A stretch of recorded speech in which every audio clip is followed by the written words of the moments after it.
Cancer होता क्या है और किस वजह से होता है sir? So basically, cancer is uncontrolled growth of body's own cells in the tissues and in some organs, and they can spread to other organs.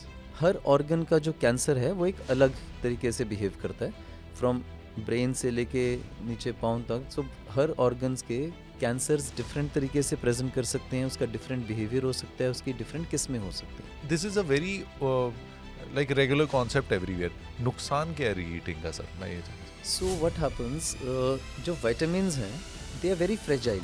खाने में जब हम बार बार कुक करते हैं विटामिन्स डिसइंटीग्रेट हो जाते हैं, उसके जो मॉलिक्यूल्स हैं वो नष्ट हो जाते हैं एक तरह से. सर मोस्ट कॉमन ट्रीटमेंट्स क्या होते हैं किसी भी कैंसर पेशेंट के लिए? सो अगेन जो ट्रीटमेंट्स हैं वो स्टेजेस पे डिपेंड करते हैं.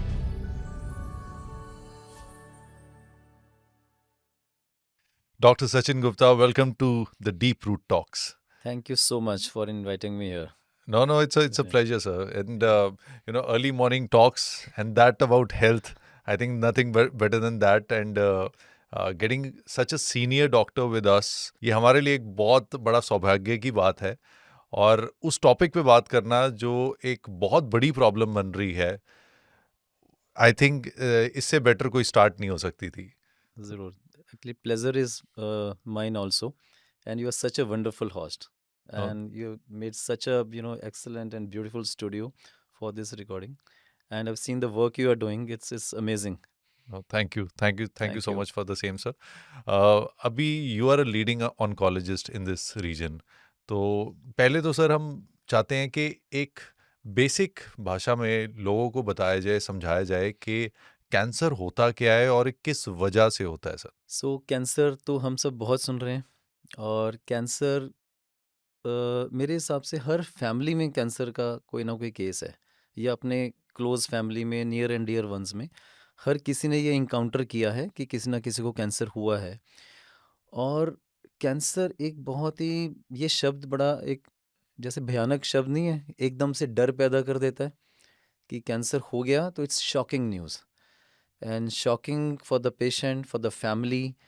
और एक ऐसा डर बैठ जाता है कि एज इफ लाइफ बहुत शॉर्ट रह गई है, या जैसे कि डेथ एक निश्चित है कि अब बहुत समय नहीं बचा है. और इसके अलावा एक फाइनेंशियल शॉक भी है, बिकॉज कैंसर का जो ट्रीटमेंट है it can B costly. Disfigurement हो जाती है शरीर की, वो भी एक बोझ है कि क्या होगा. And more over loss of work, loss of employment, because treatments बहुत लंबे हो सकते हैं. और कई जगह लाइक अगर एडवांस स्टेज कैंसर्स हैं और जहाँ पे लाइफ शॉर्ट एक्चुअली में हो सकती है, वहाँ पे बहुत ज़्यादा एक शॉकिंग जो है स्टेज पहुँच जाती है फैमिली की. And all your relationships get tested here. So it's the whole family gets involve in this problem. तो इसलिए कैंसर एक बहुत शॉकिंग न्यूज़ हो सकती है किसी के लिए भी.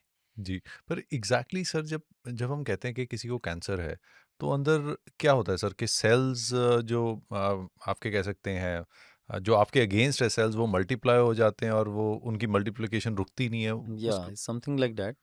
सो कैंसर के जो सेल्स हैं वो हमारे शरीर के खुद के सेल्स हैं, राइट. नॉर्मली जो बॉडी अपना एक स्टेटस मेंटेन करती है, एक इक्विलिब्रियम मेंटेन करती है. लाइक जितने सेल्स बन रहे हैं उतने ही सेल्स की डेथ हो रही है, और ऑर्गन्स की शेप साइज जो है कांस्टेंट रहता है. बट कैंसर सेल्स वो हैं जो अनकंट्रोल्ड डिवीजन है.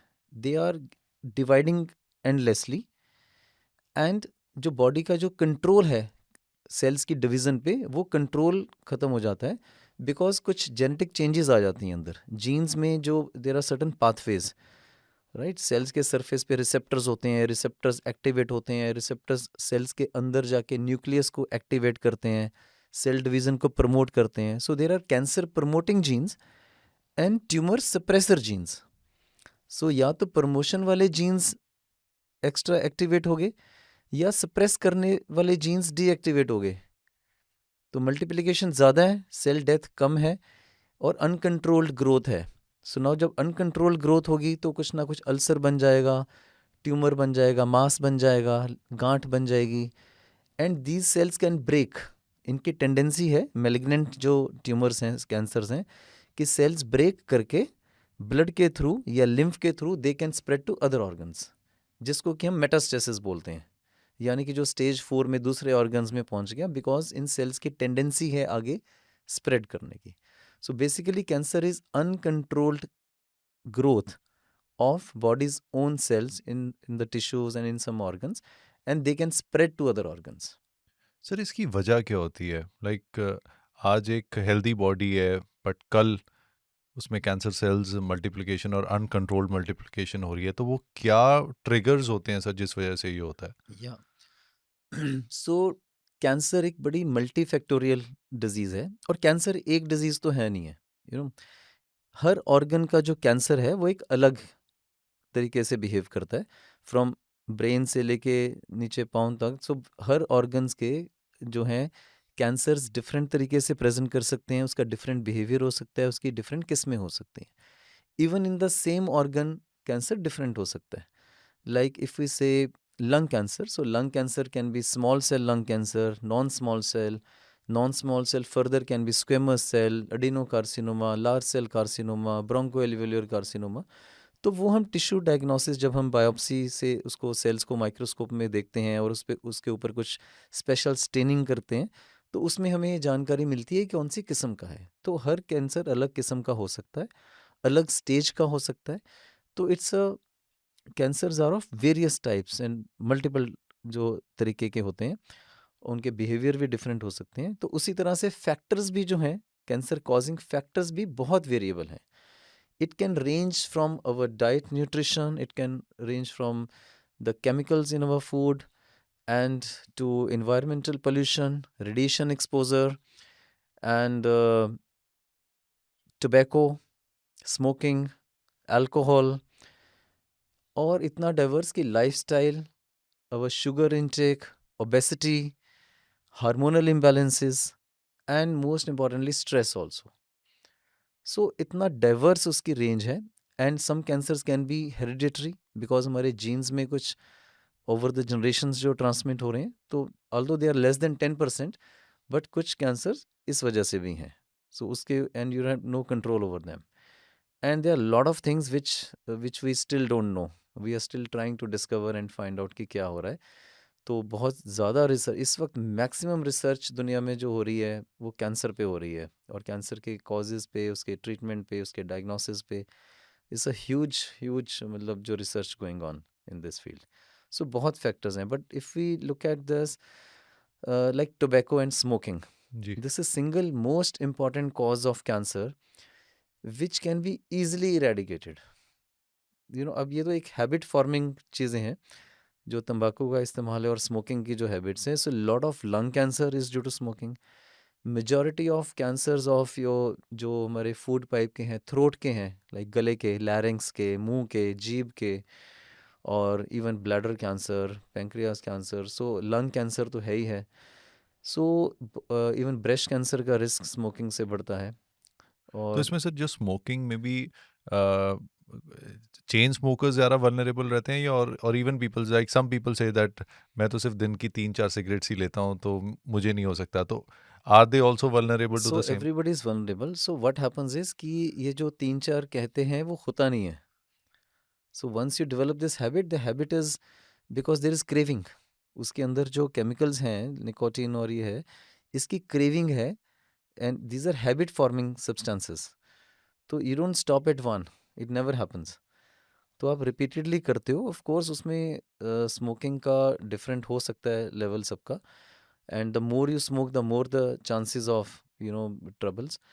But the best thing is कि इसको करना ही नहीं चाहिए, because there are hardly people who would stop at one cigarette और one bidi. It's a habit forming thing. So even with alcohol, जैसे कहा जाता है कि वाइन्स आर हेल्दियर, और कि I take only one drink और two drink, so is that okay, permitted, और बिल्कुल ही अब्सटेन करना चाहिए? देखो ये ना, medically there are lot of myths around this. So again it's a very social habit to have alcohol, और it's fashionable to have alcohol. And but ऐसे कोई हेल्थ बेनिफिट्स नहीं है अल्कोहल के. So called for heart disease and जो कहते हैं, उससे तो you can do better things like doing regular exercise and having better lifestyle than consuming alcohol to prevent this. तो ऐसा कोई बहुत ज़्यादा कोई ऐसा साइंटिफिक एविडेंस नहीं है इस चीज़ के लिए बट सम कि people some people say that अगर वो शाम को कोई ड्रिंक नहीं लेंगे तो उनको नींद नहीं आएगी। So again it's a habit forming and a social thing to do that. And consciously sir to prevent, जैसे आपने बताया smoking and drinking are one of the biggest causes, alcohol and smoking, but as we know it's one of the most common habits which are prevailing. And कितने cases आते हैं sir आपके पास जो smoking और alcohol की वजह से ही trigger हुए होते हैं? सो जो majority of head and neck cancers like जो मुंह के गले के कैंसर्स हैं और लंग कैंसर्स हैं they are due to smoking. In fact Punjab में कम है but if you look at states like Uttar Pradesh, Madhya Pradesh, Bihar, इस बेल्ट में लाइक तंबाकू का चबाने वाले तंबाकू का सेवन बहुत है। तो nearly I think 30 to 40% of cancers in our country can be eradicated if we stop tobacco. इतना ज़्यादा इम्पैक्ट हो सकता है 30 to 40%? Percent of all cancers, because ये मुंह और गले के कैंसर्स और lung cancer, food pipe cancers बहुत हैं कॉमन ये। ओके। एंड जो liver damage is due to alcohol. Cirrhosis cirrhosis is a disease of liver जिसमें लिवर काफ़ी डैमेज हो जाता है over chronic alcohol intake. And cirrhosis can lead to hepatocellular carcinoma which is liver cancer. So ये दोनों चीज़ें इसकी सो बहुत से केसेस जो हैं लिवर कैंसर्स के they are due to alcohol तो पंजाब में एंड आपको अदर कैंसर। लिवर। पंजाब में बहुत है, liver cancer is quite common here. And although there are other reasons, hepatitis viral reasons भी हैं लाइक कॉजेज की बात कर रहे थे। सो वायरसेस जो हेपेटाइटिस बी और सी इन्फेक्शन है chronic that can lead to liver cancers. जो ह्यूमन पैपिलोमा वायरस है that infection leads to cervix cancer जो बच्चेदानी के मुंह का कैंसर है। जी। And there are some lymphomas also which can be due to cancer viruses, Epstein-Barr virus है जैसे। So viral causes are other such causes for this, for having cancer. But these are the lifestyle and this tobacco, alcohol, these are very easily preventable. Like viruses तो आप ज़रूरी बच नहीं सकते virus infection से, right? But these are जो habit forming substances हैं ये तो आपके खुद पे डिपेंड कर रहे हैं ना। हम्म। सो जैसे हैबिट फॉर्मिंग में एक तो हमने बात की, we have talked about smoking, we have talked about alcohol, when we talked about sugar, when we talk about sugar, yes. जो हम जिसको हम रिफाइंड शुगर भी कहते हैं, तो उसके बारे में आपका क्या कहना है कि वो कितना बड़ा कॉज है कैंसर का या नहीं है? हाँ जी। I think this is equally important which we don't realise. जितना हम अपने फूड को प्रोसेस कर रहे हैं, रिफाइंड तरीके में जा रहे हैं, उतना ही ये लाइफस्टाइल डिसऑर्डर्स ज़्यादा हैं। So cancer is also one of them. But obesity, diabetes, heart problems, stroke, ये भी एक बहुत बहुत major chunk of problems and diseases हैं जो हमारे इस वक्त प्रेवलेंट हैं। So these are lifestyle disorders and sugar is one big reason for this.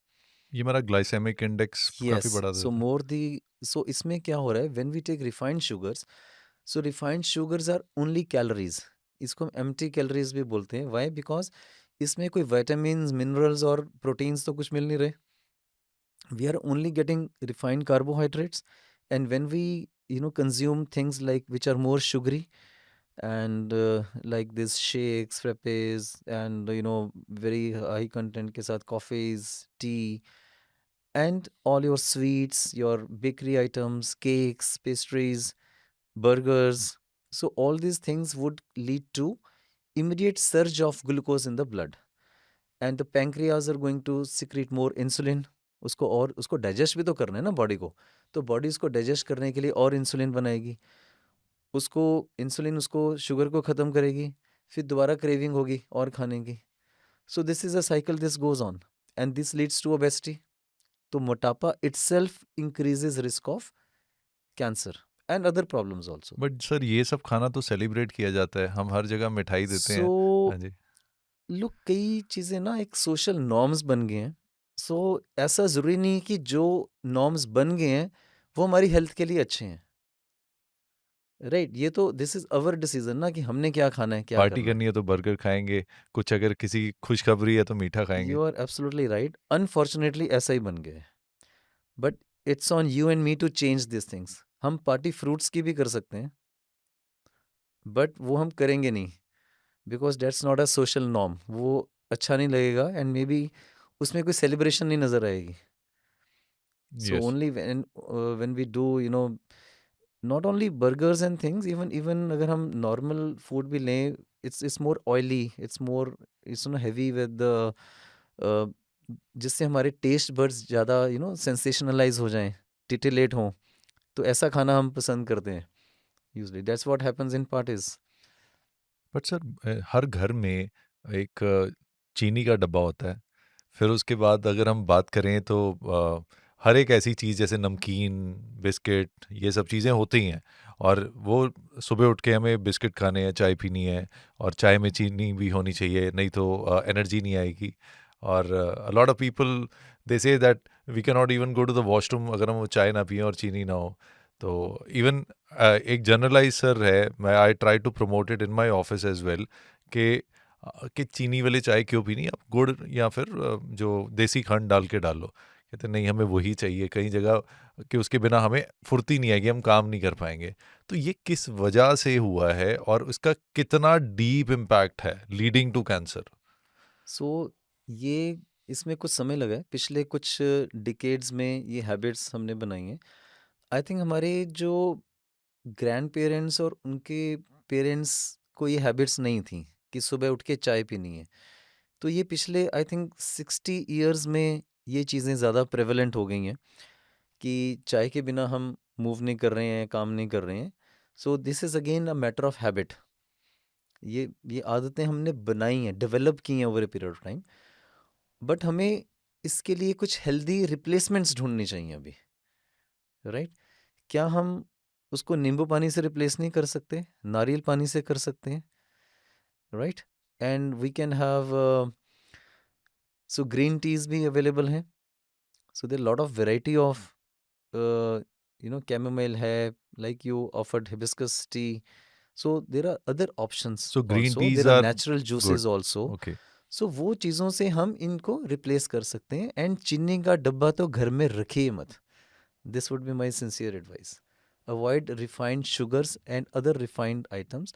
जितना हम फूड की प्रोसेसिंग कर रहे हैं, उतना हम फूड की क्वालिटी को, उसकी न्यूट्रिशन को नष्ट कर रहे हैं, कम कर रहे हैं।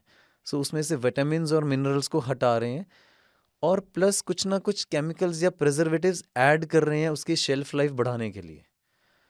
Ultimately you understand like this, हमारा जो लिवर है वो एक नेचुरल चीज़ों को डिटॉक्सिफाई करने के लिए काम करता है। बट अगर उसके पास दुनिया भर के केमिकल्स, प्रिजर्वेटिव्स उसको दे दिए जाएं कि इसको बॉडी से निकालो, तो liver itself is going to get damage over a period of time.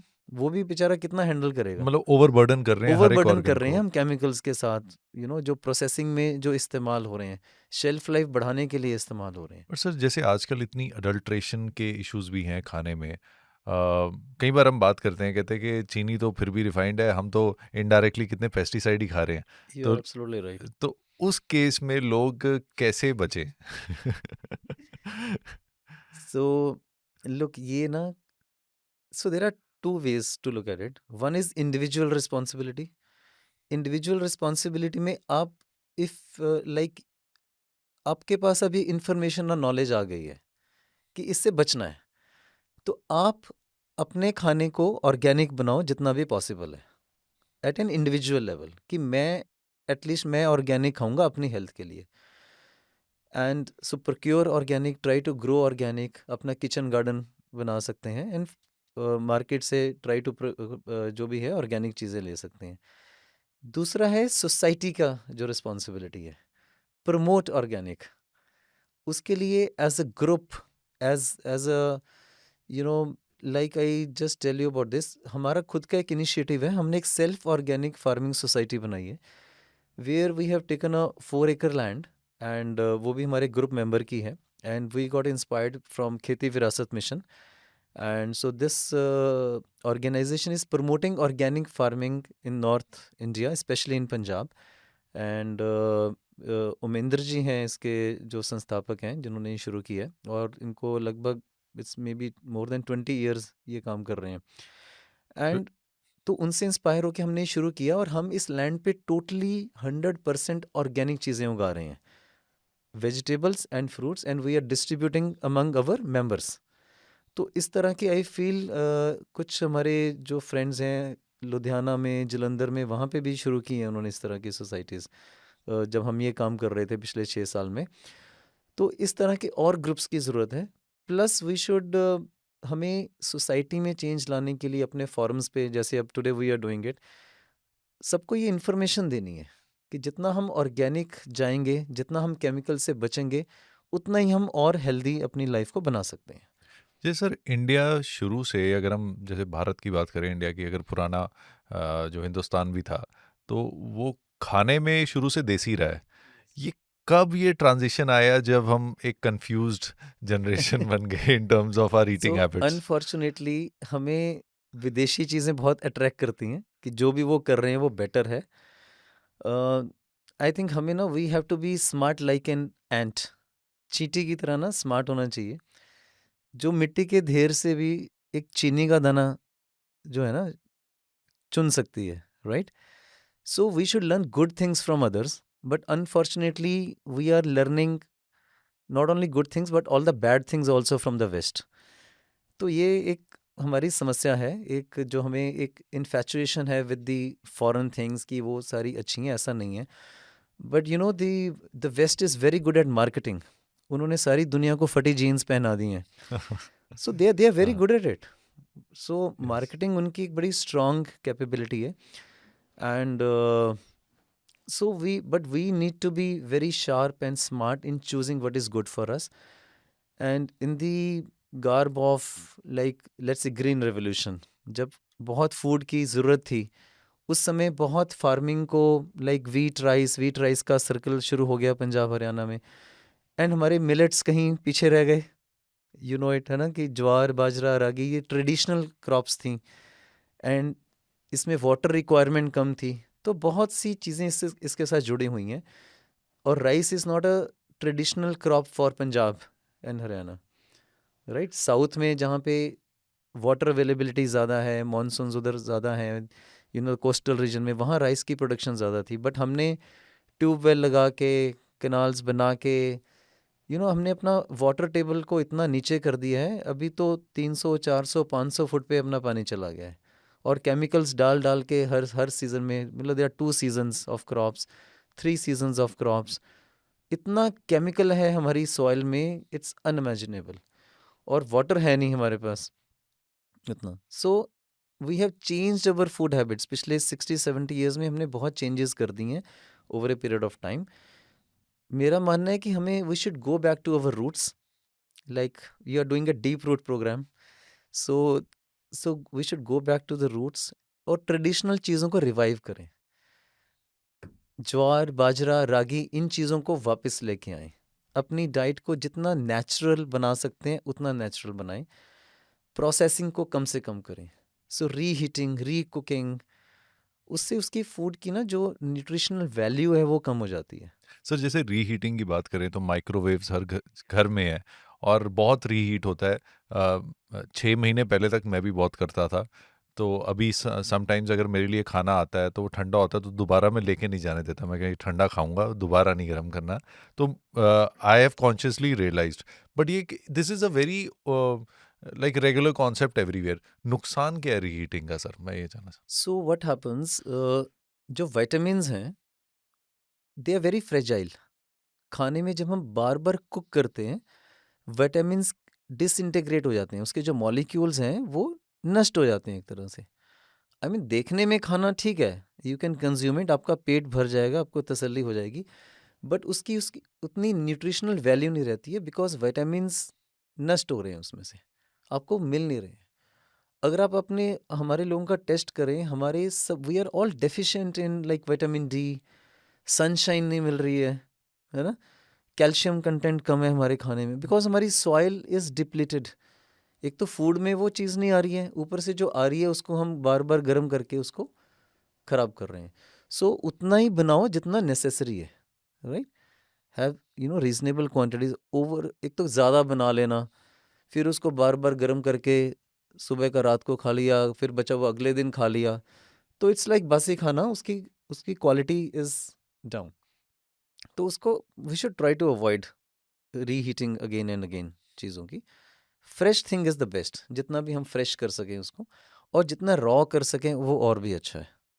Sir आपने राइट। रॉ की बात मैंने आपके एक और इंटरव्यू में भी सुना था कि आप रॉ वेजिटेबल्स और रॉ फ्रूट्स या उनको कहते कि प्रमोट भी किया था आपने कि ये हमें खाना चाहिए, बट वही अगेन बात आ जाती है स्वाद की सर। तो रॉ सब्जियां कैसे खाएं और उसके फायदे क्या हैं, और अगर हम कुक कर लेते हैं तो उसके नुकसान क्या होते हैं? So when I say raw चीज़ें, I mean not that everything can be eaten raw, वो हम्म, पॉसिबल नहीं है। जो सैलेड वाली जो चीज़ें हैं, लाइक जैसे गाजर हो गया, मूली है, टमाटर है, एंड जो कैप्सिकम है ना, सॉटे कर सकते हैं उसको। And there are lot of leafy vegetables, जो लीव्स हैं, राइट? सो धनिया, पुदीना, मेथी, ये तो हम यूज़ करते ही हैं चीज़ों में, पालक जी। यूज़ करते हैं, बट पार्सले हो गया और इस तरह के there are lot of salad वाले जो लीव्स हैं, उन चीज़ों को आप ज़रूर इंक्लूड करें अपने डेली उसमें। इससे एक तो you get raw minerals and vitamins, जो कुकिंग से जो डिस्ट्रॉय होने हैं वो नहीं होंगे। And moreover it adds roughage value to your food, your bowel habits remain fine, constipation avoid होती है रॉ कंज्यूम करने से। And more importantly the quality of food is intact when you consume it raw. And fruits तो हैं ही हैं raw consume करने के लिए, बट आजकल एक नया फैशन हो गया है, पाइन को आप एज अ स्नैक्स यूज कर रहे हो गर्म कर करके, which is a actually awful idea. Fruits are not to be heated, that would destroy the vitamins, of course. वो ठीक है, टेस्ट के लिए हम बहुत कुछ करते हैं, but by and large you should try to eat raw. So your first plate of your food can be fruits, a portion of fruits and salads, और then a smaller plate can be the cooked food, जिसमें आपका which is cereal and pulses, for proteins भी चाहिए body को, तो वो उसमें include करने चाहिए। And I am a vegetarian my self, and I would I promote being vegetarian only, and so we can get all kind of nutrition from a good vegetarian balanced diet. And nuts ज़रूर consume करें, उसमें you get your good portion of fats की जो requirements है, और protein content भी nuts में high है। When I say nuts, it's mean बादाम, अखरोट, पिस्ता, and all kind of seeds, and include flax seeds, that again has a protective action. Hmm. हल्दी का इस्तेमाल ज़रूर करें। लोग, हल्दी हमारे ट्रेडिशंस में है, right? So traditional Indian cooking में जो सारे स्पाइसेस हैं, उसका एक there is a way to prepare food, and haldi is one important constitution. Haldi is anti inflammatory. Inflammation भी एक, लाइक कैंसर की जब हम बात करते हैं, इन्फ्लामेशन इज़ वन रीज़न, तो बॉडी में इतना कुछ चल रहा है। हल्दी हमारी इम्यूनिटी को बढ़ाती है, it tries to control the cancer cells. अब नाउ, अब क्या हो रहा है, द वेस्ट इज टीचिंग, वो लोग स्टडीज कर रहे हैं और ये बता रहे हैं कि हल्दी के गुण क्या हैं, जो कि हमारे ट्रेडिशन में है ऑलरेडी। सो इसलिए it's important to go back to the roots and revive. So जब हम सब्जी बनाते हैं, दाल बना रहे हैं, तो उसमें कुछ ना कुछ हल्दी ट्रेडिशनली डालते हैं। So please keep on doing that. Sir अभी आप आपने पहले भी बताया कि हर एक फैमिली में कोई ना कोई हमें खबर सुनने को मिलती है कि कैंसर है किसी ना किसी को एक्सटेंडेड फैमिली में कहीं पे, एंड इट्स अ रियलिटी आज की डेट में बहुत ज़्यादा सुनने को मिलता है। तो ये क्या टेस्टिंग बढ़ गई है इस वजह से है, या एक्चुअली में कैंसर बढ़ गया है? या so the incidence is very high because of all the जो फैक्टर्स हमने डिस्कस किए हैं, tobacco, smoking and lifestyle, obesity, and stress is another major reason here. एंड वी आर, हम बहुत ज़्यादा फास्ट लाइफस्टाइल में हैं। अब जैसे माइक्रोवेव की बात की, हमारा लाइफस्टाइल बहुत फास्ट है, हमारे पास समय की कमी है। पहले हमारे पास बहुत समय होता था हर चीज़ के लिए, है ना? And food is a major requirement हमारी डेली लिविंग की। बट उस पे हम for procuring, for generating food, procuring food and cooking food हम उतना समय नहीं लगाना चाह रहे हैं उस पे। तो इसलिए फास्ट फूड और इन सब चीज़ों का जो है ना बहुत ज़्यादा इस्तेमाल होने लग गया है, स्पेशली इन मेट्रो सिटीज़ जहाँ पे ट्रैवलिंग टाइम ज़्यादा है और वर्किंग आवर्स ज़्यादा हैं। तो we need major lifestyle changes इस सब को ओवरहॉल करने के लिए। सो जैसे एक तो प्रिवेंशन पे वी आर टॉकिंग के या how to avoid having cancer. अगर जिसको कैंसर डिटेक्ट हो जाए, चाहे वो स्टेज 1 हो, 2 हो, 3 हो, 4 हो, एक थोड़ा सा मैं जानना चाहूँगा sir, and I would it would be, I think everybody would want to know कि एक तो कैंसर का इलाज क्या होता है, और क्या इलाज होता भी है। या अ, सो कैंसर को जितना अर्ली स्टेज में डिटेक्ट करें, लाइक स्टेज 1 और 2 is by and large curable, उसको ठीक कर सकते हैं जड़ से। स्टेज 3 में दोबारा होने के चांसेस थोड़े बढ़ जाते हैं, और stage 4 is by and large तब बोलते हैं जब वो स्प्रेड कर गया है बाकी ऑर्गन्स में। तो ऐसी स्टेजेस में हम दवाइयों से और ट्रीटमेंट से थोड़ा समय बढ़ाने की और कंट्रोल कर लेते हैं, और काफ़ी हद तक कंट्रोल कई कैंसर्स में अच्छा कंट्रोल भी कर लेते हैं। बट पूरी तरह से क्योर करना सब लोगों के लिए संभव नहीं होता है इसमें, राइट? सो एक तो हमने उसके साइन एंड सिम्टम्स को रिकग्नाइज करना है जल्दी। लाइक साइंस क्या हो सकते हैं, सिम्टम्स, कहीं पे भी कोई अल्सर है जो ठीक नहीं हो रहा, मान लो मुंह में, जीभ में, गले में आवाज़ बैठ गई है, it can be sign symptom of voice box cancer, larynx cancer. Ulcer ठीक नहीं हो रहा है, वो भी एक कैंसर का अल्सर हो सकता है। फूड पाइप के कैंसर में खाना निगलने में दिक्कत हो जाती है, लाइक खाना फंसने लग जाता है, सॉलिड चीज़ नहीं खा पाते हैं, लिक्विड लेने लग जाते हैं, वेट लॉस हो जाता है बिकॉज फूड नहीं ले पा रहे हैं। एंड देन जो लंग कैंसर में सांस का फूलना, खांसी होना, या बलगम में खून आना, ये उसके सिम्टम हो सकते हैं। Breast cancer is very common ladies में। तो ब्रेस्ट कैंसर में कोई भी गांठ होना ब्रेस्ट में, और अब गांठ बिनाइन भी हो सकती है, मैलिग्नेंट भी हो सकती है। ये नहीं कि सारी गांठें कैंसर की होती हैं। तो देर जैसे ब्रेस्ट में फाइब्रोएडिनोमाज हैं, फाइब्रोएडिनोमाज आर बिनाइन। बिनाइन मतलब वो कैंसरस नहीं है, वो वैसे ही एक नॉर्मल गांठ है। और मैलिग्नेंसी वाली जो गांठ है उसका साइज बढ़ता रहता है विद टाइम। तो कोई भी गांठ है ब्रेस्ट में, या निपल अंदर धंस गया है, या एक्जिला में कुछ गांठें आ गई हैं, या ब्रेस्ट का साइज बढ़ रहा है, या स्किन पे कुछ चेंजेस आ गई हैं, तो ये इमीडिएटली जाके उसको जांच करवानी चाहिए। और ब्रेस्ट कैंसर के लिए जो अर्ली डिटेक्शन के लिए क्या है, एक मेमोग्राफी का एक जो एक्सरेज होते हैं ब्रेस्ट के, वो किए जा सकते हैं। यंग एज में अल्ट्रासाउंड ब्रेस्ट किए जा सकते हैं। तो इन चीज़ों से आप उसको जब गांठ छोटे साइज़ की है तो पकड़ सकते हो। साइज़ छोटा मतलब early stage, and more chances of better cure there. और जैसे पेट के कैंसर बड़े कॉमन हैं, उसमें वेट लॉस, भूख ना लगना, बदहजमी होना, ये चीज़ें हो सकती हैं। देन लिवर कैंसर्स में जॉन्डिस हो सकता है। इसी तरह से पैंक्रियास, गॉल ब्लैडर के कैंसर्स भी कॉमन हैं। They can also present with jaundice, जो पीलिया जिसको बोलते हैं, ऑब्स्ट्रक्शन हो जाती है यहाँ पे तो इसके जिनको बहुत पाइप्स में। एक्यूट जॉन्डिस बहुत देर तक रहता है, तो वो ज़्यादातर वल्नरेबल होते हैं उसके लिए, नहीं अगर नहीं, जैसे। जॉन्डिस होना ही, we need to find the reason. So jaundice है तो उसका कारण कि वो लिवर में कुछ वायरल इन्फेक्शन है, या कोई ऑब्स्ट्रक्शन हो गई है कैंसर की वजह से, या स्टोन की वजह से है, वो एक सारे कारण फिर हम टेस्ट करके या स्कैन्स करके ढूंढ लेते हैं।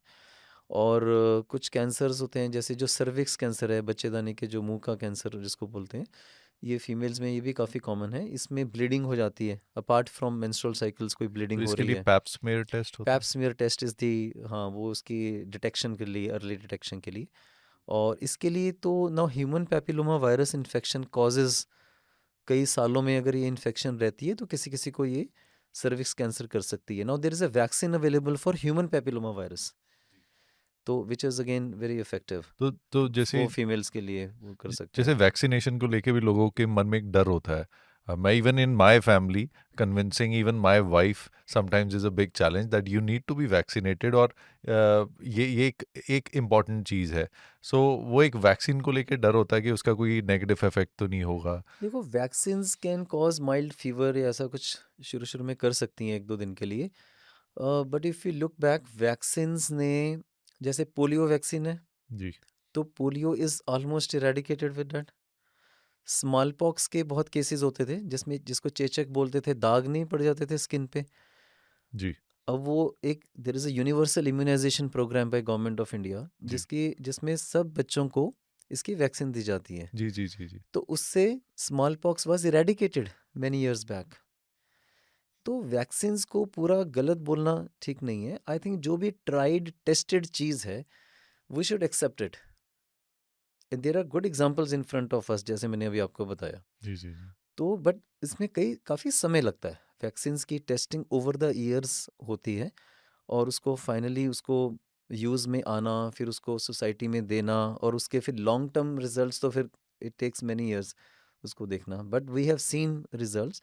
सो if good vaccine is there tried and tested तो उसको अपनाना चाहिए।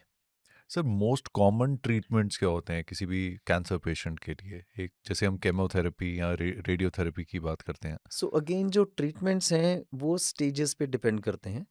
सो अगर हम ब्रॉडली देखें क्या क्या चीज़ें अवेलेबल हैं हमारे पास, तो एक तो सर्जरी होगी जिसमें कि कैंसरस पार्ट को सर्जिकली काट के निकाल देना। और सर्जरी में now there are lot of ways to robotic surgeries जैसे लेटेस्ट हैं जिन ऑर्गन्स में हमारे हाथ पहुंच नहीं पाते हैं, या जो डिफ़िकल्ट सर्जरीज हैं रोबोटिक की हेल्प से वो ईजियर हो गई हैं और ज़्यादा अच्छे से हो जाती हैं। Right, so that's an advancement. Then radiation is there. Radiation में भी बहुत टेक्नोलॉजी एडवांस कर गई है, like IMRT, IGRT, proton therapy, tomotherapy. So there lot of advances in that कि उसको बड़ी प्रिसीजन से कर सकते हैं कि सिर्फ कैंसरस टिश्यू पे आप रेडियोथेरेपी कर रहे हो, उसके आसपास नॉर्मल ऑर्गन्स को आप बचा रहे हो ताकि नुकसान ना हो, साइड इफेक्ट्स ना हो। So then there is chemotherapy where हम कुछ मेडिसिन दे रही हैं जो जाके कैंसर सेल्स को किल कर रही हैं। बट कीमोथेरेपी है side effects, because chemotherapy can not totally differentiate कि बॉडी में कैंसर सेल कौन सा है और नॉर्मल सेल कौन सा है। तो कुछ उसके साइड इफेक्ट्स हैं, बिकॉज वो नॉर्मल सेल्स को भी थोड़ा किल करेगी। तो जैसे हेयर लॉस है, माउथ अल्सर्स हो गए, लूज मोशन हो गए, ब्लड सेल्स को भी किल करती है, तो प्लेटलेट्स कम हो गए, हीमोग्लोबिन TLC कम हो गया, तो इस तरह के उसके साइड इफेक्ट्स आते हैं। किन केसेस में दिया जाता है सर केमोथेरेपी तो ट्रीटमेंट? ऑलमोस्ट मेजॉरिटी कैंसर्स में कीमोथेरेपी का रोल रहता है। बट उसके ऊपर अब एडवांसमेंट्स जो आई हैं पिछले अराउंड 20-25 ईयर्स में, टारगेटेड थेरेपीज, जिसमें कि नाउ साइंस हैज सीन कि इन सेल्स पे, कैंसर सेल पे, कि this particular target is there, right. So we have medicine to attack this particular target and spare the normal cells. तो उसमें क्या हो गया, हमारा ट्रीटमेंट की एफिकेसी बढ़ गई और नॉर्मल सेल्स बच गए, तो साइड इफेक्ट्स कम हो गए। So more percentage of patients can be cured by use of targeted therapy. Then there is immunotherapy, where जो इंजेक्शंस हैं इम्यूनोथेरेपी के वो ऐसे हैं जो लाइक बॉडी की जो नॉर्मल इम्यूनिटी से बचने का रास्ता ढूंढ लेते हैं कैंसर सेल्स। तो आप ये इंजेक्शन साथ में यूज़ कर लेते हो ताकि वो बचने का रास्ता ब्लॉक हो जाए और हमारी इम्यूनिटी के सेल्स कैंसर सेल्स को ख़त्म कर पाएँ। So are people who are having autoimmune problems more susceptible to cancers? नहीं, it's not like that. Autoimmune diseases थोड़े डिफरेंट हैं, although there can be some associations in some areas, but that's a separate subject. Autoimmunity is like SLE जैसे एक disease है autoimmunity की, and there are lot of other, rheumatoid arthritis भी एक autoimmune disease है। जी। ITP एक disease है जिसमें प्लेटलेट्स कम हो जाते हैं, बॉडी के इम्यूनिटी के सेल्स प्लेटलेट्स को डिस्ट्रॉय करते रहते हैं। So these are separate kind of malignancies, but there can be associations and overlap in some of the areas. But वो एक मेन कारण नहीं है कैंसर्स का। सर आप पिछले 22 साल से प्रैक्टिस कर रहे हैं as a cancer specialist and you are one of the leading oncologist of this region. अब पेशेंट्स आपने बहुत पेशेंट्स देखे होंगे सर, और बहुत पेशेंट्स में you must have seen a lot of fatalities as well. एक कॉमन प्रॉब्लम क्या दिखती है कि जिस वजह से वो फर्टिलिटीज़ में कन्वर्ट होती है? और दूसरा सर पॉइंट इसी के साथ है कि ऐसे वो पेशेंट्स जो सरवाइव कर जाते हैं उनमें वो क्या डिफरेंस होता है, like even stage 3 stage 4 patients में? वो एक थोड़ा सा एक आई थिंक ये एक तरह से एक मैसेज भी जा सकता है कि वो क्या एक पेशेंट सोच भी क्या रखे और क्या लाइफस्टाइल में चेंज करे even if they have stage 3 stage 4 cancer. या तो it's a very important and good question. So look, हर किसी की एक जर्नी है, राइट? देखो, एज डॉक्टर्स हमारा मन और हमारी इच्छा तो ये है ना, हमारे सारे पेशेंट्स ठीक हो जाएं। This is what I feel कि whoever comes to me benefits and gets cured, ये this is my feeling. But over a period of time I have learned कि हम सारी चीज़ें नहीं कंट्रोल कर सकते हैं, राइट? वी कैन, हम अपनी नॉलेज से, अपने जो हमारा प्रोफेशनल कंडक्ट है उससे वी कैन, हम हेल्प करने की कोशिश कर सकते हैं, पर हर पेशेंट की अपनी एक जर्नी है। You can't interfere in everybody's journey totally, right? तो but we try to integrate a lot of things. So I believe in integration of and a holistic approach to जी for treatment. तो एक तो ये medical approach है। Medical approach says, जो हम allopathy में जो हम कर रहे हैं, ट्रीटिंग, डायग्नोजिंग करना, पहले तो डायग्नोसिस में like biopsy, doing some special test. आजकल हम next generation sequencing and genomic profiling और immunohistochemistry, flow cytometry, there lot of test which we use to fine tune the diagnosis कि कौन से सेल्स, कौन से रिसेप्टर्स और क्या मेडिसिन उसको देनी है। So we do with chemotherapy, immunotherapy, targeted surgery, radiation. But apart from this this lot of stress on lifestyle. Like अभी हमने इतना लाइफस्टाइल का डिस्कशन किया है, तो we have to turn organic. तो I always inspire my patients कि वो ऑर्गेनिक लाइफस्टाइल की तरफ बढ़ें और अपनी फूड हैबिट्स को बैलेंस करें जितना भी है, शुगर्स और प्रोसेस चीज़ों को कट डाउन करें। And beyond that they have to have an acceptability for treatment. Lot of people जब डर बैठ जाता है कि कीमोथेरेपी से इतना ये हो जाएगा, यू नो एक लोगों के मन में डर है कि डर अगर है। कीमोथेरेपी होगी तो दे देखो, won't but we survive. Have to accept certain things. अब कई चीज़ों से chemotherapy is curable for so many cancers. And I have seen patients chemotherapy avoid करने के चक्कर में या सर्जरी अवॉइड करने के, they are taking some alternative things, और फिर वो स्टेज बढ़ा के वापस आते हैं। और ये हमारा डेली का, और हम इससे वी फील सो हर्ट कि ये तो ठीक हो सकता था, जिसको कि पेशेंट ने बढ़ा लिया सिर्फ अपने डर की वजह से। लोग, कई चीज़ें we have to accept, certain harsh चीज़ें एक्सेप्ट करनी पड़ती हैं, even if it is chemotherapy and surgery. But जहाँ वो ज़रूरी है, जहाँ वो क्योरेबल है, तो पेशेंट हैज़ टू एक्सेप्ट। और मेजॉरिटी पेशेंट्स करते हैं, ऐसा नहीं है कि नहीं करते हैं, but some of them don't do it. वो फिर उनका थोड़ा स्टेज और वो प्रॉब्लम्स बढ़ जाती हैं फिर वो।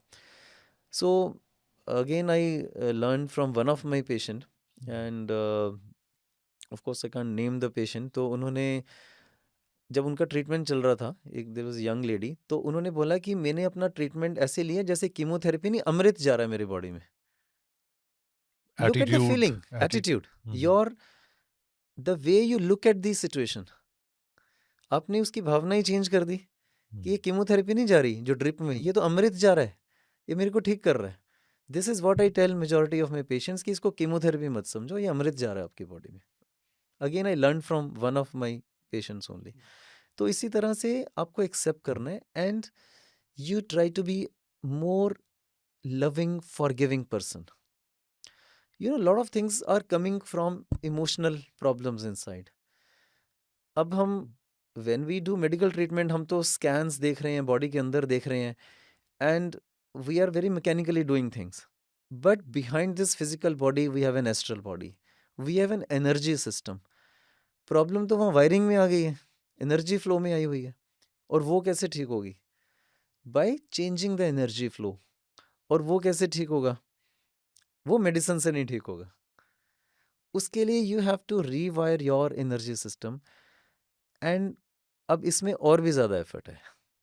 आई still say getting chemotherapy treatment and surgery radiation is easier, but being a more loving forgiving person is difficult. If you look around, हमारे रिलेशनशिप्स में कितनी प्रॉब्लम्स हैं। Problems between father and son, between husband and wife, between brothers. We are carrying so much of, let's say, grudges, hatred, emotional burdens. emotional burden। वो इतना भार उठाया हुआ है, और वो क्या कर रहा है? वो ब्लॉकेजेस कर रहा है हमारे energy system. So we need to, अपना एनर्जी फ्लो ठीक करने के लिए हमें क्या करना है? So there are tools like learn meditation, calming, grounding, breathing, breathing pattern, pranayama, यहाँ पे हमारे जो ट्रेडिशनल सिस्टम्स हैं, जो आयुर्वेदा है, ये हेल्प करते हैं। So it is so important coming from a leading oncologist. You're talking about holistic approach towards health कि जिसमें आपने मेडिटेशन और प्राणायाम की भी बात की है यस, क्योंकि ये एक ऐसी चीज़ है जो कई बार हम डेली मॉडर्न साइंस में कई बार कुछ लोग कहते हैं कि या तो हम दवाई खा लें या ये कर लें तो उसी में sir because you practice meditation and what led you towards meditation and how does it help you to have a good mental health in spite of so much of stress in your regular medical practice? तो I am a follower of Shri Shri Paramahansa Yogananda. तो if you know this, there is this famous book Autobiography of a Yogi. Yes, sir. So I've read it हाँ, once. So Yogananda ji is author and he is my guru. तो मेरी सारी जो inspiration है वो वहाँ से आ रही है, guidance, inspiration end of course जो मेडिटेशन वाला जो एस्पेक्ट है और जो लव फॉरगिवनेस वाला जो एस्पेक्ट है, सो वो लर्निंग जो है वो वहाँ से है, उनकी बुक्स से, उनकी टीचिंग से। एंड तो again I started following this many years back when, जब मैं एक एमबीबीएस स्टूडेंट था, तब से लाइफ में I am doing this meditation, क्रिया योग। एंड तो मेरा यही प्रयास रहता है कि जो पेशेंट्स को भी हम ये नॉलेज दें, ये इन्फॉर्मेशन दें कि वो अपने आप को ना सिर्फ मेडिकली अपने आप को ट्रीटमेंट करवाएं, बट थोड़ा अपना अपने मन और आत्मा की तरफ भी मुड़ें। तो बॉडी, माइंड और सोल वाला जो कंसेप्ट है कि हम बॉडी को तो ट्रीट कर रहे हैं, पर माइंड और सोल के लिए भी कुछ करना है। तो उसमें ये जो एनर्जी सिस्टम काम में आ रहा है, जो जो एनर्जी फ्लो है, ब्लॉकेजेस हैं, एस्ट्रल बॉडी है, उसके बारे में हमें जानकारी लेनी चाहिए। तो we have a chakra system in the body, और वहाँ पे जब एनर्जी फ्लो में ब्लॉकेजेस लग रहे हैं तब भी बीमारियाँ पैदा हो रही हैं। और वो ब्लॉकेजेस हमारी फीलिंग्स की वजह से हैं, हमारे रिलेशनशिप प्रॉब्लम्स की वजह से हैं। Like there could be lack of love, feeling की, लाइक मुझे तो प्रेम ही नहीं मिला, या मेरा प्रेम कहीं छूट गया मेरे से, या मैं प्यार के काबिल नहीं हूँ, या किसी ने मेरे को इतना हर्ट किया है कि मैं उसको मैंने माफ़ नहीं किया है उसको। तो आपने वो ग्रज अंदर रखी हुई है, और ये ग्रजेस, ये हेट्रेड और ये जो हर्टफुल फीलिंग्स जो हम अंदर रख लेते हैं, जमा करते हैं, ये हमारे एनर्जी फ्लो को ब्लॉक करती हैं। There could be feeling of injustice, there could be guilt, there could be anger. एक पेंट अप एंगर होता है अंदर कि मेरे साथ लाइफ में ये हो गया जो होना नहीं चाहिए था, तो उसका एक बहुत गुस्सा है मेरे अंदर। तो ये सारी जो हार्ड फीलिंग्स हैं, ये कहीं ना कहीं हमें हमारे अंदर बीमारियां पैदा करती हैं over a period of time. तो इसका इलाज क्या है? तो उसका इलाज इससे आएगा, प्राणायाम से आएगा। मेडिटेशन में जब कामली बैठोगे, आंसर्स मिलेंगे हमें यूनिवर्स से कि हमें क्या करना है। अनकंडीशनल लव एक्सपैंड होगा, फॉरगिवनेस आएगी, ग्रीड, हेट्रेड बाहर जाएगी। तो व्हेन यू फॉरगिव, तो अंदर से ये जो है क्लींजिंग होती है, Well, it is वो all बोझ connected. हटता है। Then healing can happen, healing को जगह मिलती है अंदर आने के लिए। तो मतलब अगर हम सोल हीलिंग करते हैं तो उससे हमारी बॉडी भी हील होती है. एब्सोल्युटली। सो अंदर से जब ये होगा तो उसकी रिफ्लेक्शन हमारी फिजिकल बॉडी पे भी आएगी। बट ये एक इनर वर्क है, जो हम मेडिसिन से ट्रीट कर रहे हैं वो एक बॉडी पे एक काम कर रहे हैं, बट ये माइंड वाला काम तो पेशेंट को खुद करना है। सर ये मेंटल हेल्थ कितना इम्पोर्टेंट है कैंसर को प्रिवेंट करने में और जिनको कैंसर है और उनका मेंटल हेल्थ अच्छा नहीं है वर्सेस जिनका मेंटल हेल्थ अच्छा है तो ये कितना डिफरेंस पड़ता है इस चीज़ का. सो इट इज़, मेरे हिसाब से बहुत इम्पॉर्टेंट है। जो पेशेंट ज़्यादा अवेयरनेस में है, जो अपनी फिजिकल बॉडी के अलावा अपनी मेंटल हेल्थ का भी लुक आफ्टर कर पा रहे हैं या करना चाह रहे हैं या प्रोसेस में हैं, तो आई थिंक एक तो वो ट्रीटमेंट बेटर तरीके से ले सकते हैं। तो इट्स लाइक, देखो किसी भी सिचुएशन में we can respond and we can react, right? हम उसको कितनी एक्सेप्टेंस के साथ कर रहे हैं, कैसे डील कर रहे हैं, तो वो हमारा बिहेवियर ही चेंज हो जाता है अगर हम उस अवेयरनेस और एक्सेप्टेंस के साथ कर रहे हैं। एंड हाउ काम वी आर, तो जैसे जैसे बहुत ट्रीटमेंट लोग हैं सर जो ओवर थिंकिंग बहुत करते हैं हर समय या सोचते रहते हैं तो उनकी वल्नरेबिलिटी टुवर्ड्स कैंसर या ऐसी चीज़ें Absolutely. कैसे So बढ़ती है? overthinking, over emotional, over sensitive. So this is again not a, I would say, not a very positive virtue. Overthink, over sensitive hona is a sort of, I would say, a negative behavior. And we should learn how to handle things. तो वो handle कैसे करना है? By analysing, by calmness, by weighing pros and cons, and कई चीज़ों को look life में accept करना पड़ता है ना. There are certain things which are beyond your control. You have to accept and move on, है ना. अब कीमोथेरेपी से हेयर लॉस होना है, साइड इफेक्ट्स आने हैं, but you have to have awareness कि मेरे लिए इंपॉर्टेंट है, ये क्योर होने के लिए ज़रूरी है. आई वुड एक्सेप्ट, मेरे लिए अमृत है, मेरी बॉडी के लिए अच्छा है, I will do it, I'll get cured and move back to my normal life. It is That's a all. part of the process. We have to embrace We it. have to embrace it. So people who would be more spiritual, more, actually spirituality is being smart. It's smart living. इसका actual purpose तो ये है ना, how you manage things in your life. तो वो spirituality सिखाती है, by being more काम, more receptive, more accepting things and handling things in a different way. And it gets validated more when it comes from an oncologist कि आप cancer specialist हैं और आप साथ में ये भी कह रहे हैं कि अपनी होलिस्टिक हेल्थ का ध्यान रखो, स्पिरिचुअल हेल्थ का ध्यान रखो, Yes. मेंटल हेल्थ का ध्यान रखो, and it should go as a great message as well, because what happens is most of the times we focus too much on our bodies, we forget the rest of the things. तो अभी sir ये holistic शब्द थोड़ा सा आप एक स्पष्ट शब्दों में समझाएंगे कि होता क्या है, होलिस्टिक हेल्थ होती क्या exactly? Yeah. So I would call it holistic and integrative health, जहाँ पे हम सिर्फ एक एस्पेक्ट पे ना ध्यान दें. Like for a common knowledge, हम सिर्फ फिजिकल बॉडी पे ना ध्यान दें. हम एज बॉडी को पूरा एज अ होल देखें, लाइफस्टाइल और न्यूट्रिशन पे ध्यान दें, साथ में अपनी मेंटल और सोल हेल्थ पे ध्यान दें, which would encompass taking good things, thoughts को प्योर बनाना, क्लियर करना, involving meditation and pranayam into your daily living, and being a more loving, kind, forgiving person, and having lot of gratitude in life for all the good things we receive in life. उससे हम एक holistic way में move करेंगे. And there as we were discussing कि हम एक allopathy, Ayurveda और जो बाकी जो अल्टरनेटिव सिस्टम ऑफ मेडिसिन है उसमें क्लैश नहीं करना है हमने. We have to take good things of all the system अपनी हेल्थ के लिए. And the patient has to make good choices. It's my health, तो मुझे चूज करना है मेरे लिए क्या बेस्ट है, with with all the knowledge available. आपने एक चीज़ बताई भी थी कि कई बार कई लोग गलत जगह चले जाते हैं एंड वो केस और ख़राब हो जाता है. यस, तो उस समय आप लोगों को पहले समझाते हैं कि ऐसा मत करो और फिर भी लोग करते हैं. होता है ऐसे आपके साथ? बहुत गुस्सा आता है.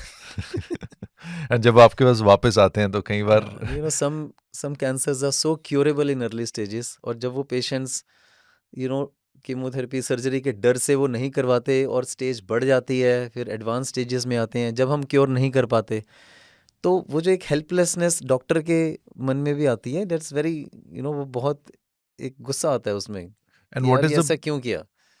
So what is the biggest misinformation regarding the treatment of cancer? So miss information यही है कि कीमोथेरेपी से इतना डैमेज हो जाएगा कि हमें करवानी नहीं है, डर है. It's instead of miss information, it is more of fear. ये डर बहुत बड़ा है. ये fertilities की वजह से कि हम देखते हैं फैमिली में जिसको कैंसर हुआ हाँ, बाद कुछ में देखो अपने जल्दी. बिलीफ सिस्टम बने होते हैं अपने एक्सपीरियंसेस से. सो देर आर पीपल जिनकी फैमिलीज में कुछ ऐसे केसेस हुए हैं, those who could not survive. But again हम अपने पेशेंट्स को यही बताते हैं कि भाई आपकी डिजीज़ डिफरेंट है, आपकी स्टेज डिफरेंट है, आपकी जिस ऑर्गन की ये बीमारी है वो डिफरेंट है. Your past experiences in your family members, ये नेसेसरी नहीं है कि वैसा ही आपके साथ हो. आपकी जर्नी डिफरेंट है, आपकी किस्मत डिफरेंट है, आपकी बीमारी डिफरेंट है. तो उस एक्सपीरियंस के साथ ही जोड़ के चलेंगे तो फैटलिस्टिक एटीट्यूड आता है. तो वो समझाना पड़ता है फिर पेशेंट को. आज की डेट में सर सबसे कॉमन कैंसर्स कौन से हैं जो आपके पास मैक्सिमम पेशेंट्स जिसके आते हैं? सो लेडीज़ में breast cancer, ovarian cancer, uterus cancer, cervix cancer, then again GI cancer जो हैं पेट के, पैंक्रियाज, गॉल ब्लैडर, ये बहुत कॉमन है। इवन कुछ हद तक लिम्फोमाज हैं, एंड ऑफ कोर्स जो ब्लड कैंसर्स वगैरह हैं, वो हो सकते हैं। मेल्स में प्रोस्टेट कैंसर, लंग कैंसर, और ये जो हेड एंड नेक, मुंह और गले के, फूड पाइप के, स्टमक, कोलन, ये कैंसर्स का इंसिडेंस बहुत ज़्यादा है। And which is again due to again lifestyle, smoking, and prostate cancer age के साथ इंसिडेंस बढ़ता है। It's a very common cancer. जो स्टेज 3 और 4 कैंसर्स होते हैं वो भी सर्जिकली क्योर किए जा सकते हैं? Sometimes we do surgeries there, but mainly stage 3 और 4 में, स्टेज 3 में सर्जरीज होती हैं बहुत हद तक, एंड स्टेज 4 कैंसर में सर्जरीज कम होती हैं। ज़्यादातर हम दवाइयों से और with the help of targeted therapy, immunotherapies, radiation therapy, ऐसा हम ट्रीट करते हैं। और आजकल टैबलेट फॉर्म में भी टारगेटेड थेरेपीज हैं बड़ी अच्छी, for many cancers, not all cancer, but कई कैंसर, जैसे लंग कैंसर है, स्टेज 4 कई लंग कैंसर्स हैं जिसमें कुछ म्यूटेशंस पॉजिटिव होती हैं, वो टैबलेट से ही ठीक हो जाते हैं कई कई साल के लिए, ऐसे भी। पर सर जैसे कहा जाता है और है भी है, कैंसर का इलाज बहुत महंगा होता है। कई लोग जिन्होंने इंश्योरेंसेस नहीं कराई होती उनके घर भी बिक जाते हैं उसका इलाज कराने के लिए। और एक जो सबसे और जो दूसरी बात है कि दवाइयाँ भी महंगी होती हैं, फिर इलाज भी महंगा है, और एंड में पेशेंट भी नहीं बचता। तो वो बहुत नेगेटिविटी आ जाती है घर में। तो इसके ऊपर आप क्या कहना चाहेंगे sir? So what you are saying is true, and because जो लेटेस्ट मेडिसिन हैं, लोग हमारे यहाँ जो कंट्री में सारी इनोवेशंस ये नहीं हो रही हैं। इसमें से मेजॉरिटी मेडिसिन जो हैं, the western countries are innovating and they are researching on this, and the cost can be in lakhs. तो इंश्योरेंस इज मस्ट। देखो, हम गाड़ी की इंश्योरेंस शोरूम से बाहर निकालने से पहले कर लेते हैं, खुद की नहीं करते हैं। Lot of people who come don't have insurances. Mediclaim insurance is a must thing, it should be mandatory. Although governments are doing their own and doing schemes like Ayushman and all, जिसमें वो कर रहे हैं, but whoever can अपनी एक personal insurance policy ज़रूर लेनी चाहिए, और हाई वैल्यू की लेनी चाहिए सर उसमें। क्या ये सही है या गलत है कि अमेरिका में इंडिया से बेटर कैंसर का इलाज होता है? Look, they are doing clinical trials, जो कि हमारे कंट्री में भी हो रहे हैं पर वहाँ से कम हो रहे हैं। एंड बट जो इनोवेटिव मेडिसिन हैं, वो रिसर्च वहाँ पे ज़्यादा है definitely. But the transfer of technology बहुत फास्ट है, and we have all those equipments and kind of surgeries, and we have train doctors for doing all this. तो बहुत ज़्यादा डिफरेंस नहीं है मेरे हिसाब से। We are very close to them in treating majority of the problems. Indian doctors are one of the best doctors in the world, and हमारे जो रिजल्ट्स हैं, they are at par with anywhere in the world. And only thing is कि जो बिल्कुल नई दवाई है जो रिसर्च में है, वो हमें अवेलेबल नहीं होती, but very soon these medicine जो हैं हमारे कंट्री में अवेलेबल हो जाती हैं, and sometimes at less cost than their countries. तो कुछ कुछ ऐसे भी कैंसर्स आपके पास सर जो आप फेस करते हैं, देखते हैं पेशेंट्स में, कि जिसका अभी भी कोई इलाज नहीं है, और बहुत एक तरह से it's like a surprise for you as well कि ये कैसे हो गया? ऐसा भी होता है Yeah, sir? so look, many advanced cancers and advanced relapsed blood cancers also, solid cancers also, जो स्टेज 4 में है, वो सारे क्योरेबल नहीं होते हैं, and so there is a helpless situation towards the end, and where there are no more available options, या patient इस हालत में नहीं है कि वो ट्रीट हो सके, या कोई ट्रीटमेंट्स अवेलेबल नहीं है। So this situations do happen in stage 4 cancers. So तभी हम कहते हैं ना कि अर्ली स्टेज में हम्म। डायग्नोसिस करें। So diagnosing in early stage is key to cure. So इसलिए बहुत इंपॉर्टेंट है ये। तो अभी भी सर टेस्टिंग हो रही है प्रॉपर यस, टाइम यस, पे? Absolutely, lot of research is going on, but look again, it's a individual effort. अब कोई पेशेंट अब सिम्टम्स बताए ही नहीं, ट्रीटमेंट के लिए आए ही नहीं, तो क्या कर लोगे अब? तो ज़्यादातर क्यों ऐसा होता है कि वो स्टेज 3 पे ही जाके या 4 पे जाके टेस्ट होता है? ऐसा क्या चीज़ मिस किया होता है, वन सो और टू लॉट में? Of times ignorance and ignoring symptoms, या थोड़ा एटीट्यूड कि ठीक है, हमने और कुछ खुद से सेल्फ मेडिकेशन कर ली, चलो ये दर्द की दवा ले लेते हैं, ये ऐसा कर लेते हैं, एंड कई मंथ्स निकल जाते हैं बिफोर वी रियलाइज़ की प्रॉब्लम तो कुछ ज़्यादा है। So this is very common. This is common world over, not only in our country, even in other Europe and North Americas में भी होता है. तो एडवांस स्टेज में कैंसर प्रेजेंट होना कोई नई बात नहीं है. And lot of time symptoms ही नहीं आते हैं, या सिम्टम्स तब आती हैं जब एडवांस हो चुका है. So you have no control over all this things. So sir, जैसे रेगुलर डॉक्टर कभी भी खांसी जुकाम या और भी कोई प्रॉब्लम होती है फिजिशियन के पास जाता है, तो वो फिजिशियन को कभी आइडिया लग पाता है कि कुछ ऐसी चीज़ भी है, वो या रेकमेंड सो आगे इट कर? Depends upon the situation. अब ऑफ कोर्स अब कोई भी कॉमन कोल्ड है या हल्का बुखार है, यू डोंट, आप सीधा ही कैंसर तो सस्पेक्ट नहीं करोगे. बट एनीथिंग जिसमें बेनिफिट नहीं हो रहा है या लगातार चल रही है, वेट लॉस हो ही जा रहा है, या लाइक आवाज़ बैठी हुई है ना, date can be a symptom of voice box cancer. तो उसको फिर रियलाइज़ करना है कि यार अब ये ठीक नहीं हो रहा 2-3 वीक्स में, हमें कुछ और टेस्टिंग करनी तो चाहिए. ये डॉक्टर्स भी आगे यस, रेकमेंड सो करते डॉक्टर्स हैं? Should understand this particular thing. तो ये होता है कई बार के डॉक्टर्स भी उस चीज़ को इग्नोर कर देते हैं Look, regular? doctors are humans, हाँ. right? And humans are liable to make errors. तो I think it's totally fine, ऐसा होता है. मिसडायग्नोसिस भी होता है सर?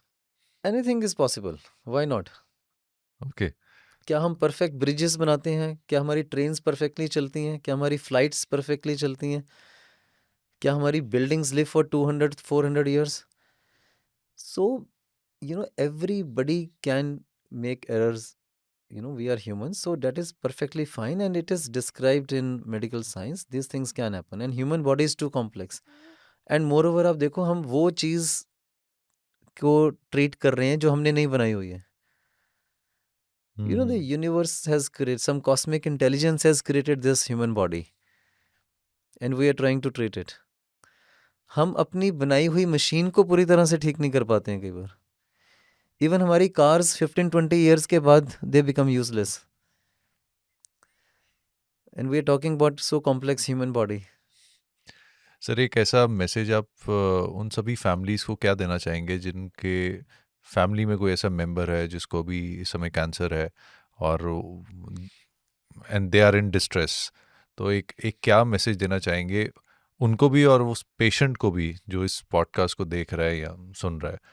या so one is, don't ignore your symptoms. कोई भी ऐसे साइन सिम्टम्स हैं, उनको जल्दी रिकग्नाइज करें and find your nearest good doctor, जो उसको इन्वेस्टिगेट करके अर्ली स्टेज में अगर कैंसर है तो उसको डिटेक्ट किया जाए. एक उनके लिए जो ऑलरेडी सर कैंसर या से सो जूझ रहे हैं. दूसरा, हाँ, उनके लिए my message would be to approach cancer in a very holistic way. सिर्फ बॉडी के लिए नहीं, अपने माइंड और सोल तक पहुंचो. अपनी use energy in curing your self. अपने जो अंदर ब्लॉकेजेस हैं, जो फ्लो, एनर्जी फ्लो में ब्लॉकेजेस हैं, वहाँ तक पहुँचें. And being a more loving, kind and forgiving person in their own life. इससे बहुत, and have gratitude. I think forgiveness is one virtue जो बहुत चीज़ों में हेल्प करेगा. And use some kind of mantras, some jap, some kind of meditation, some kind of make your personal bonding with your higher self and with God. जिस form में भी आप God को मानते हैं, उस तरफ पहुंचे, उस तरफ ध्यान लगाएं अपना. और फैमिली कैसे अप्रोच करे जो अभी? family has to develop lot of unconditional love for each other while trying to help the cancer patient. And families में बहुत relationship issues हो सकते हैं in between the patient and the families. I think this is the time to make वो bonding strong करने का. ये एक opportunity है to show that you are there. आप अपने पेशेंट के लिए आप उसके पास हो, आप उसकी हेल्प कर रहे हो. तो this opportunity should not be lost. मतलब फैमिलीज बहुत डिसइंटीग्रेटेड हैं, सब लोग दूर दूर रह रहे हैं. I am seeing children are, somebody is in Australia, somebody is in US, दूर दूर हैं सब. Lot of time cancer brings them closer to each other. जो रिलेशनशिप्स बिखरे पड़े थे वो जुड़ जाते हैं. तो this is the time for rebonding, developing that unconditional love and forgiveness. The families has to stand with the patient as a solid support. Sir, कभी कोई वैक्सीन आएगी कैंसर के लिए? हो रहा है, बहुत चीज़ें हो रही हैं. आई एम नॉट सेइंग कि it's immediately, but lot of things are under way, and we are going to see in our life times, in next couple of decades, this thing happening more often. Well, thank you so much, sir. Thanks a lot for your time. It was an insightful session, not only for me, but I can see my team sitting over here as well. तो ये ऐसी चीज़ें जाननी बहुत ज़रूरी है हमें, और इस बारे में बात करनी बहुत इम्पोर्टेंट है, बिकॉज़ हमारी एक हेल्थ एक ऐसी चीज़ है कि जब तक हेल्थ है तभी सब कुछ अच्छा लगता है। एब्सोल्युटली। और कैंसर एक ऐसी प्रिवेलिंग प्रॉब्लम है, और एक ऐसी ऐसी बीमारी जो बढ़ रही है day by day, and coming from a specialist talking about the holistic part of health as well, it's a great message, sir. And thank you so much. और जाते जाते सर एक एक 3 टिप्स आप सबको दीजिए सर। वैसे तो आप बहुत चीज़ें बता चुके हैं ऑलरेडी, कि हमें खाने का ध्यान रखना है, सोच का ध्यान रखना है, कि वो क्या करें जिससे उनको या उनकी फैमिली में कैंसर ना हो। You know, my ending message would be love, forgiveness, and gratitude. Just these 3 words. Wow, that's that's actually amazing. This is, I Yeah. think, a need of the hour, not only for people for a good health, but But for also all problems of mankind. yes, Yeah. exactly. Thank you so much, sir. Thank you, Thank you. thank you, thank you.